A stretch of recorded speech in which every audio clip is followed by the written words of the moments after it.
ইনশাল্লাহ পাইমু, বড় মাছই পাইমু। হুম, শীতলার কোরাল আছে, এটা তো ভালোই। আমার আবার মাছের রাশি ভালো তো, মাছের রাশি ভালো।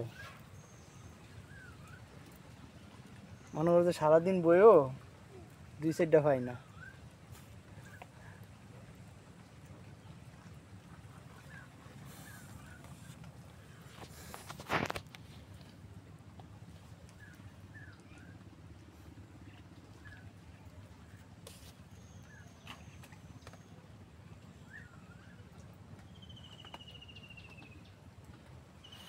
খাইছো?